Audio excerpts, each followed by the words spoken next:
पहलगाम में जिन बहनों के माथे के सिंदूर उजाड़े गए, क्या उनको न्याय मिला?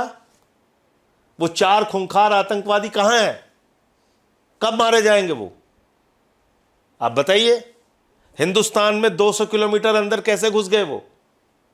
पहलगाम में सुरक्षा क्यों नहीं थी? ये प्रश्न नहीं पूछे जाने चाहिए। तो इसलिए इनके पास कोई मुद्दा नहीं है, ऐसी पुड़िया छोड़ते रहते हैं।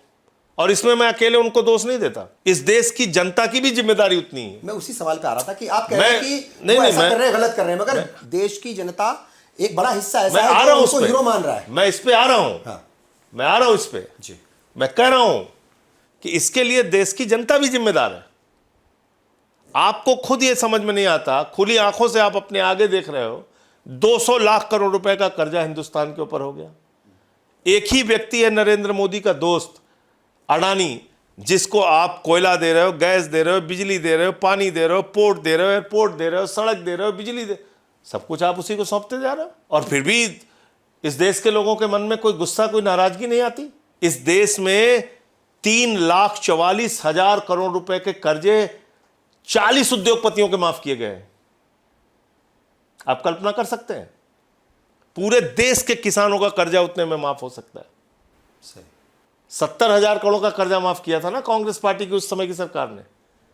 अब कई बार किसानों का कर्जा माफ कर सकते हैं उतने में जितने में कि आपने सिर्फ 40 उद्योगपतियों का कर्जा माफ किया। उसका पूरा मैंने डाटा पढ़ा था पार्लियामेंट के अंदर।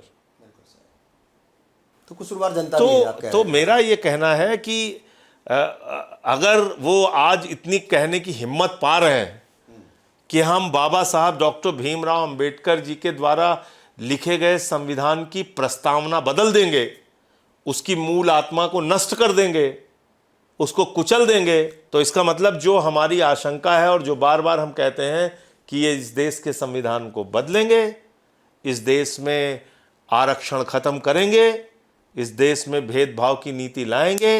ये 80% हिंदुओं को हिंदू मानते नहीं हैं, ये पिछड़ा दलित आदिवासियों के साथ भेदभाव करेंगे, ये मनुवाद की विचारधारा और मनुवाद की संस्कृति को संविधान में शामिल करेंगे। यही है इनका मकसद। आप लोगों के पास रास्ते क्या हैं? मैं बता रहा हूं आपको। धर्मनिरपेक्षता आप कह रहे हो कि धर्मनिरपेक्षता का शब्द जो है वो बाद में जोड़ा गया। मान लिया मैंने, बाद में जोड़ा गया। समाजवाद का शब्द बाद में जोड़ा गया, मैंने मान लिया बाद में जोड़ा गया। तब उस वक्त तुम्हारे भी 2-4 तो रहे होंगे एमपी, कुछ तो रहे होंगे जब वो शब्द जोड़ा गया संविधान में।